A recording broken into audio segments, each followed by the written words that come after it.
We're in the farthest north reaches of Wisconsin, in America's Midwest, 200 miles from the nearest major city. It's home to the Chippewa people, Native American tribes who have lived here for generations alongside farmers and miners.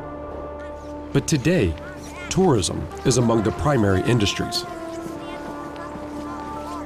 We're right now on the coast of Lake Superior, which is frozen over solid.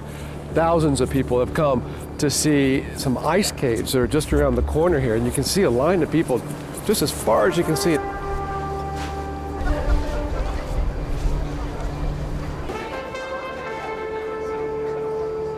It's a pristine landscape, but underneath the natural beauty lies a coveted resource, 2 billion tons of iron ore.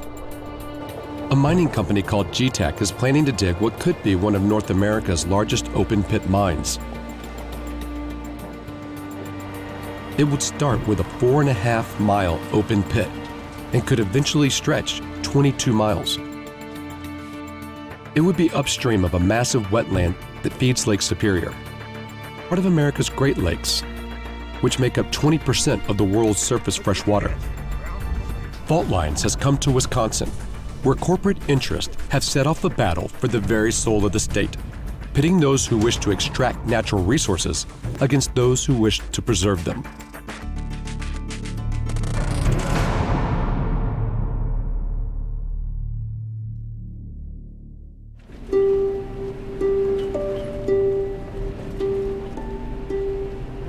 We're on our way to meet Democratic State Senator Bob Jauch, who represents this area.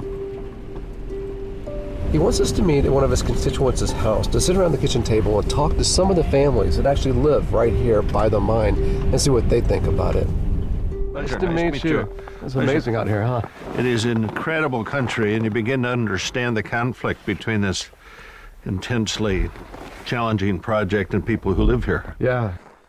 Well, they're not some sort of tree huggers. They care about the place they live. But can you show me where the mine would be from here? The mine will be in the back side here. Okay.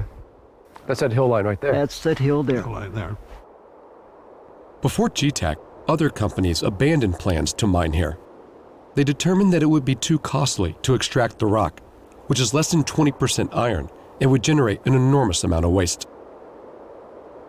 And so this is back in 2010. When Gtac first bought the mineral rights, they approached Senator Jauch for advice on how to work with the local community. I said, look, you need to understand one thing in particular, and that is that the people who live up there love the area. They're passionate about protecting the resources. I gave them the advice, and they ignored all of it.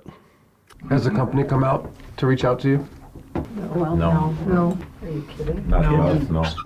I'm not anti-mine by any means. My great-grandfather came from Cornwall, England, and worked in the lead mines in southern Wisconsin. But this mine is totally different than the underground mines. This mine totally destroys the area. The underground Gtac would use a technique called open pit mining. They'd blast the mountaintop and dig a half-mile wide trench that could eventually stretch 22 miles through the wilderness. Area here, and we have trumpeter swans nesting, we have wolves, we have loons, we have our deer population. I mean, it's just a beautiful, beautiful area that you can't just, take this area here and we'll say, okay, well, we'll make this place, we'll put the water here. I mean, you can't replace an ecosystem.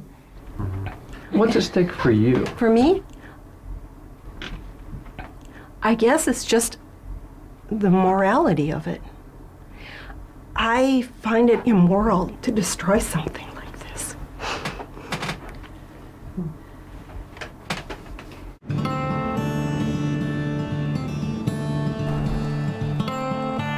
In nearby Hurley, there's a long history of mining and greater support for Gtac.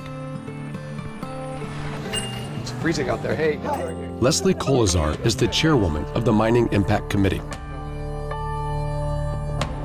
Both of my grandfathers, 6 of my uncles worked in Gogebic Range iron mines. You know, people forget that these Gogebic Range mines, we built America. We helped win World War I and World War II.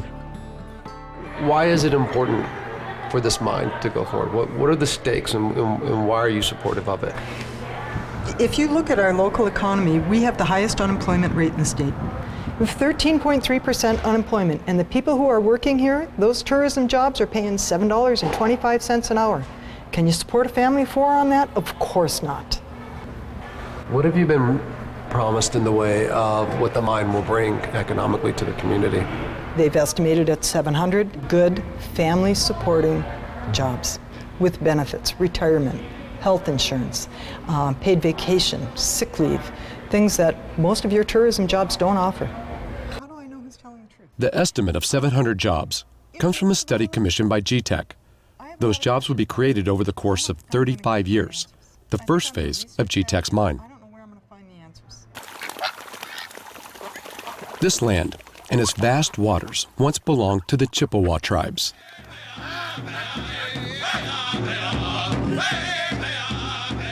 Through 19th century treaties, they gave it to the United States, but retained certain traditional rights to hunt and fish.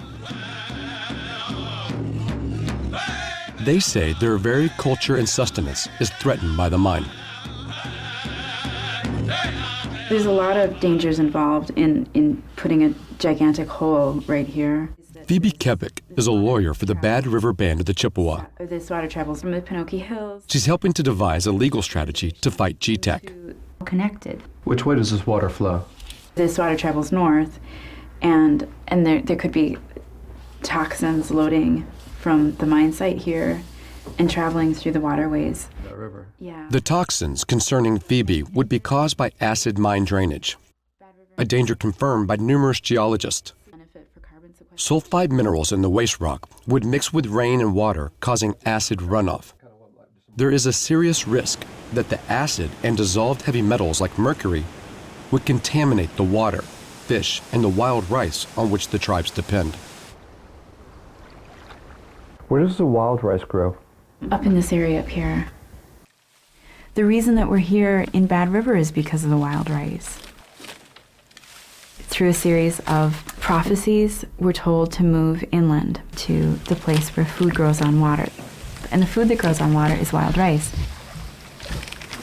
Maybe somebody could say, well, why don't you stop eating the fish or the wild rice? And first of all, our community is very poor and depends on these foods in order to survive. And most importantly, these are foods that the Spirit told us that we would have. The Bad River and the Kakagan sloughs then represent about 40% of the wetlands for coastal Lake Superior. The Chippewa tribe set up harvest camp at the edge of the mine site about a year ago as part of a strategy to stop the mine. They invited the public to come here and learn firsthand about the land. So you can get lead, arsenic, mercury, you can get heavy... Over 5,000 people have visited the camp, learning the dangers posed by the mine and cataloging the environment before Gtac starts digging.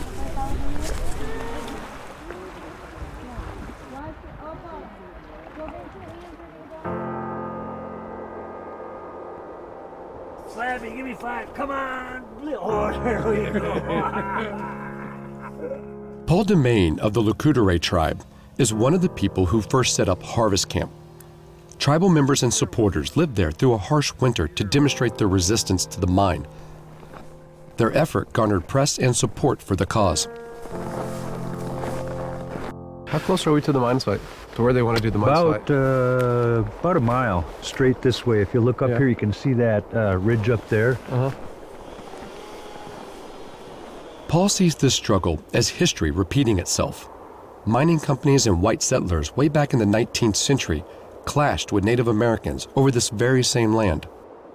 People come in and say, "You're just a bunch of dumb, hostile Indians.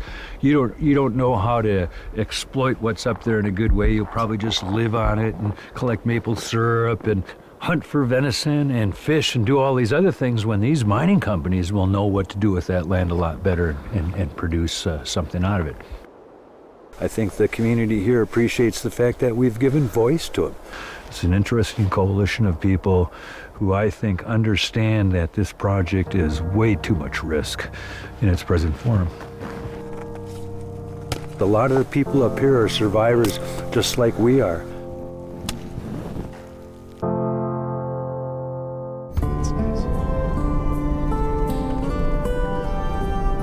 The Odavero family has been operating this dairy farm near Mellon, Wisconsin for nearly a century. They fear that Gtac's mine will destroy their livelihood. This farm's been here since 1926. 5 generations I've been on this farm. My great-grandfather bought this barn, or the wood, from the tannery and tore down the building and moved it up here and built this barn. So the wood in this barn is probably 150 years old or better. What kind of cows do you have here? Holsteins, primarily. Everybody's got a name. Yeah. Well, that's Pearl laying right there. There's Root Beer. Opal? Opal. Did they come by, can you call them by name? Yeah. Yeah? They know their names? Yep. And there's some that would follow you wherever you want to go, and you don't really want to do that. Yeah. Yeah. How close are we to where the mine would be? Approximately a mile from the west end of the mine site. Right over the hill. So we're talking a mile up the road here. When they start mining, the first thing is we're going to lose water. Because our well is only 100 feet deep, and they're talking 1,000-foot hole. They're going to put in high-capacity wells to create a Kona depression, they call it, in the water table, to drain down the water table so that they don't have to deal with it. When they pull out much water, my well's going to run dry because it's all out of the same aquifer. Fault Lines has spoken to 3 geologists who have studied the area around the mine site. And while they can't say for certain that the well would go dry, they agree that the Odaveros are right to be worried. It's perfectly safe. Has Gtac come and talked to you about that? No, they have not. Us never. Just, I know this may be a dumb question. How important is that well to your operation? It's the most important thing we have. So I guess I was just wondering, if you, in living up here, if you ever realized you were so vulnerable to what appears to be a very small company. I mean, Gtac's got a handful of employees, and then, an ultimate owner that lives in Florida. Well, we never thought we were so vulnerable by our legislature of being sold by our legislature. We were sold by the Republicans in this state.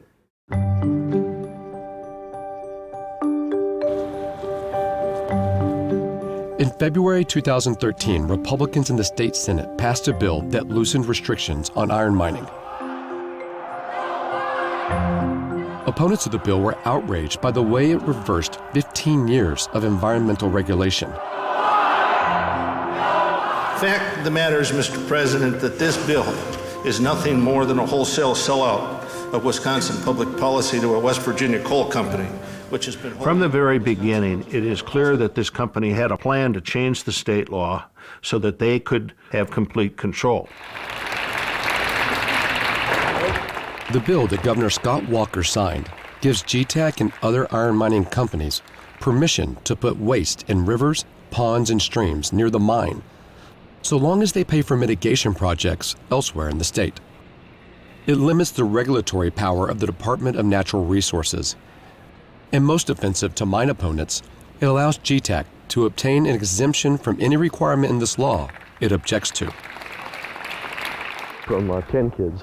And, Come from what? Bob Seitz is Gtac's chief lobbyist and spokesperson. That's why we have 2 different laws for Wisconsin. Would it be fair to say that Gtac wrote the bill? No, I think the bills in Wisconsin are written by the Legislative Reference Bureau. Anybody can have access to that or have input into that process. But Gtac did not write this bill. The bill had to be written by the legislature. No bills are written by other folks. Then, do we have that? So this is Scott Fitzgerald, and he says on this that, you can see for yourself. So Fitzgerald, do you deny that the mining company wrote the mining bill? No, we did. So they wrote it. Governor? So he says no, they wrote it. And Scott Fitzgerald, as I understand, is a conservative Republican that voted for the bill. Yeah, but you'd have to look, the draft of the bill that comes out comes from the Legislative Reference Bureau. How important was the money that was spent on lobbying to getting the bill passed? I mean, I lobbied on the bill. I think that, I'd like to think that I had an impact in it. To ensure passage of the mining bill that Gtac helped write and lobby for, the company's allies spent almost $900,000 on TV spots alone to defeat Jessica King, one of the mine's opponents in the state Senate. Deciding vote to kill a mine and 3,000 high-paying jobs. The money spent to defeat King made it the most expensive Wisconsin state Senate race of 2012. It also secured the majority Gtac and its allies needed to pass the bill. Farrell. Fitzgerald. It's a wholesale effort to buy government so they can own government and get it to do what they want. This company has done everything they can to attack anybody who had legitimate questions. So a few weeks ago, when a geologist found asbestos in the rock, the reaction by the company was to attack the geologist. We went up to the mine site to meet Northland College professor of geosciences, Tom Fitz. He talked to us about the asbestos he discovered there. We're in the iron formation, and you can see the bedding coming across like this. You can see the crystals in there, and the issue is that if this rock were to be broken up during blasting or excavating, that the small crystals could become airborne, and they are a health hazard because they can become lodged in our lungs. The asbestos dust created by mining can get into the air and could cause lung cancers like mesothelioma. It's especially hazardous for workers. So at this point, do you know if there are asbestos-like minerals there, present? You know, are there elongated minerals in that area? Yes. Is that asbestos? We don't think so. Gtac, the company that Bob Seitz represents, is a subsidiary of a much larger company, Klein Resource and Development. It's a coal company based in West Virginia. Gtac, it's part of a larger group. Can you tell us about the larger group that it's a part of? Klein Resources has been mining coal. They've got a lot of operations in southern Illinois. I think the Klein Group's got a culture that's been very successful. But they've also run into a lot of problems. Like they've had over 900 violations in the last 15 years and over 2,000 safety violations in the last 10 years. I can't really, I don't work for Klein. That's really not my area. I don't know. But you see the issue though, if Gtac says, well, we come from a long mining culture, but if you look at the mining culture and say, well, there are 900 environmental violations and 2,000 safety violations in the last 10 years in that culture, people in Wisconsin might have some reservations about saying, well, that's not the culture we want here. I think if you stack up Klein with other mining companies, you'll find that they are well respected and that their process is good. Gtac has begun what's called bulk sampling. They're extracting rock from the site and hauling it to a testing facility in Minnesota. This is an important step forward for the company. So people from local community and local tribes have come out to demonstrate today. They've broken up into two groups and they're walking along the roads that go along Gtac's property here. They tell us they want the mining company to know that even though this process is beginning, that they're not going away. I was talking to my daughter this morning and she said, why are you going out there, Mom? And I said, baby, I'm going out there so you can drink water when you're 25. That's why I'm here. We ask for strength and wisdom and courage as we take on one of the most powerful forces on the globe. But this mine, it's not going to happen. It is not going to happen. If I remember right off the top of my head, the chairman of the Iron County Board of Supervisors was elected in office with something like 26 votes and ran unopposed, And so we need to begin lifting people up at the local level while we do all the other things we have to do. At Harvest Camp, Paul Demain is promoting a strategy to recruit candidates for the Iron County Board election. This thing is being won on all fronts, okay? The surveys show that a majority of people in Iron County don't want it. Now we've got to make... The board has the power to pass ordinances that could slow down Gtac's efforts. You know, the chairman, I think, of the Iron County Board of Supervisors, he said it's his job to help facilitate this mine. Well, let's find 27 people to vote against him and get someone in there that's got at least the gall to ask a few questions. So, several citizens like Dick Thiede took up Paul DeMain's call to run for election to the Iron County Board. Hey, Mike. How you doing? You know I'm running for county board, right? Oh, yeah. Well, first of all, they're hardly ever contested. I mean, for the past probably 40 years, they've had to go out and ask people, don't you want to be on the county board, because there was no candidates. I mean, it's a thankless job. I'm saving the stamp by handing it to you. Oh, okay. Got any questions? In a race where candidates typically only spend about $100 on a couple of rolls of stamps, Thiede found himself in the crosshairs of Americans for Prosperity, an organization founded by billionaire libertarian activist, the Koch brothers. Americans for Prosperity's Wisconsin office happens to be in the same building as Gtac's lobbyist, Bob Seitz. In fact, Seitz lobbies for them too. Oh, yeah. April 1st. Dick Thiede was overmatched. Bye-bye. Nice talking to you. Yeah. We ended up with 44 votes. The opponent got 135 votes. The mining dispute had attracted money from out of state to a tiny county election. I had a really wonderful homeroom teacher and history teacher at Shorewood High School. His name was Otis Swiger. And one of the things he said is that democracy is fragile. Doesn't take much.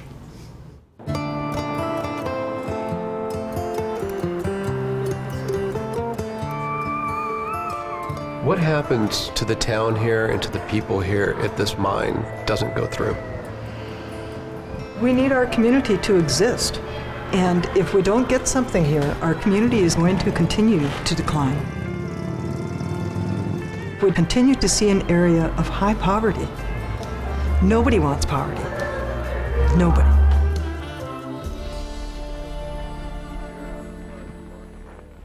Five generations are here. Is this barn old as well? My great-grandfather started it. You know, I ain't gonna let it go. We ain't leaving. If this place were ruined because of the water, could you just pick up and go somewhere else and do this? Hell no, it's all here. It lives with us, we live with it. It lives in us. It's not like you can take me from this farm and put me in another farm and it's gonna feel the same. It doesn't. It's just not there. Your roots are your roots. Despite growing opposition, the company is on pace to file for a mining permit before 2016.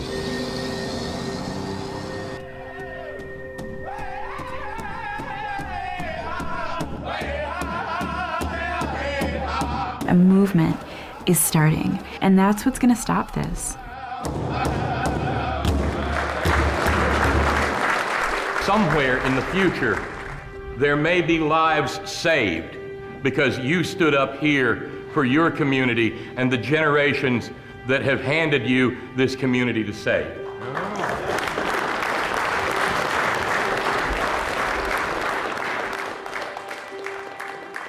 What we're in for is a long struggle. I think we gotta catch up your mom. It's the future of our children, our children's children, and their ability to live in this land and drink the water and survive and prosper.